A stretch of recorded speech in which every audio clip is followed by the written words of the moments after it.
Hello everyone, welcome back to my channel. Words are the center of our world. Our communications, our negotiations, our positivity, negativity, motivation, everything depends on words. Our mood can change in a fraction of a second depending on the words we speak, hear, or write. And if you don't agree with me, please do let me know in the comments below. Of all the beings on this planet, only humans have the ability to communicate with words. And this is the greatest and powerful gift of God given to us. Words have power and their meaning comes into effect because of our emotional responses to the words we hear, speak, or write. And this video is all about the power of words and how we can use them to our advantage. So let's get started. Words can influence our mood. When we listen to motivational speeches, we get motivated. When we listen to something negative, we obviously get affected in a negative way. And we listen to something positive, our mood gets an instant positive boost. And while the words can have an impact on us, don't you think the words we speak have an impact on other people too? Yes, it is both ways. It is a two-edged sword.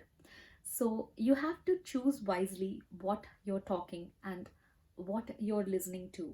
So the best way to keep in mind all these things is to choose wisely your words and your friends too.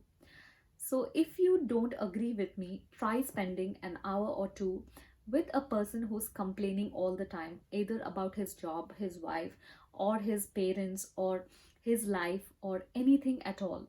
And you can notice that after being with that person an hour or two, you can already feel your energy being drained out.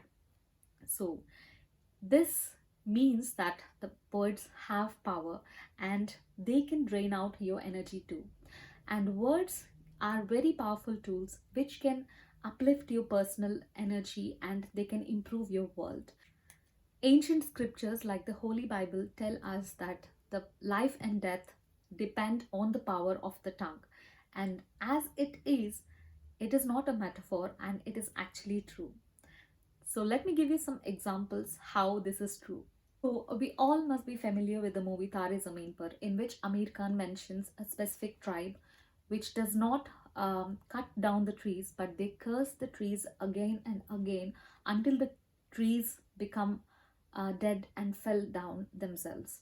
So if you're not familiar with this movie, it is a Bollywood movie and you can check out on the web and watch the movie. If you don't believe the story, and try and read the book The Biology of Belief, written by Bruce H. Lipton, which is a very good book to know about the power of words. And it does not only make you believe that the Solomon Island story where the tribes use cursing to cut the trees, but you will also think twice before saying anything demoralizing to your friends or to your loved ones after reading this book. This book gives you the ultimate details about the power of words and how you can reframe your thinking in order to change the way you talk to yourself and the way you talk to others. So don't miss this book, and if you get a chance, just try and read this book. I'll link it in the description below so you can get yourself a copy today itself.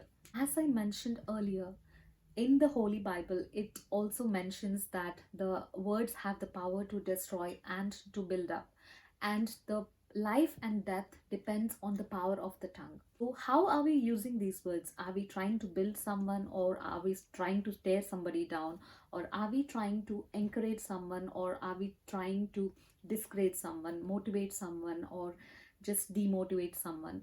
So how you use your words matters a lot to you and to others around you.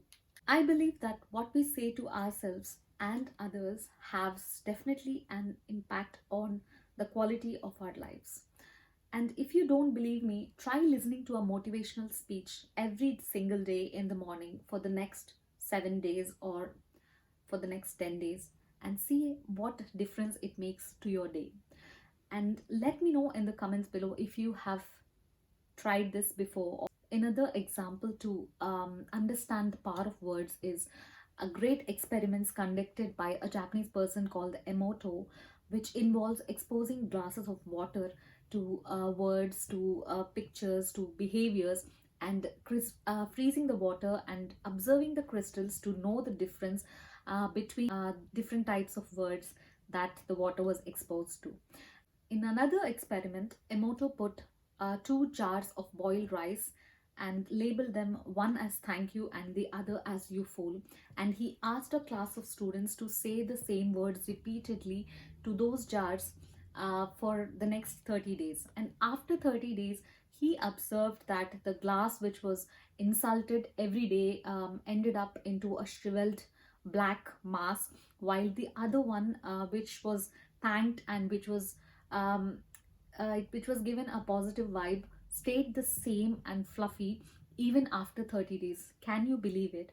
You can read these experiments in Emoto's books, The Hidden Messages in Water and The Miracle of Water, which I will give you the links in the description box. You can go and check them out. And even I think even audible books, audio books are available, so you can just listen to them when you're walking, running, or whenever you're free, so that you can listen to how words can impact your life or those people around you. Why were Emoto's experiments conducted in water? It is just because the sound travels 4 times faster than any other medium in water, and the fact that our human body is made up of 70% of water is proof that the words can also have the same effect on our bodies, and that's why he conducted his experiments in water. And you'll be amazed by those experiments and how words can have a very negative and deep impact on our lives and our worlds. And we call ourselves stupid, sometimes we think we are a loser, we say all this different kinds of stuff to ourselves. So next, if you read all these books, and next time you will stop saying all these words to yourself. And also sometimes we say very demeaning words to our kids or to our friends or our siblings, and this can have a lot of impact on their well-being and health, mental health. So think twice before you say words like this to your loved ones. And if you consider reading these books, you'll definitely understand the power of words and how they can negatively impact you and those around you. But the words also have a positive impact, and if you use them in the right way, they can be great ways to achieve great things. That's about the power of words. So how can you change the way you think, or how can you modify the effect of words in your life? There's a lot of things you can do. Firstly, stop saying demeaning things to yourself and to others around you. Avoid negative people, and if you have a lot of negative friends around you, or people who demotivate you all the time, it's better to spend minimum amount of time with them and surround yourself with positive people and people who have a positive outlook on life, and people who look out for you and motivate you and encourage you. This can be a good start. And also you can stop saying mean things to your kids or when you're angry, because you're not consciously doing it, but when if you don't realize that that word is having a very deep impact on the kids mental health and well-being as well. So start with these small things, and then you can go to better things and bigger things later. And also I have a few videos on negative thinking, and the how you can use positive affirmations to change your negative thinking, and I'll link them in the description below and on the screen here as well. So please do check them out, and I hope this video gave you good information about the power of words and how you can use it to your advantage. So if you did like it, please give it a big thumbs up and don't forget to subscribe to my channel. And I'll see you in another interesting and helpful video. So thanks for watching, and I'll see you soon. Take care.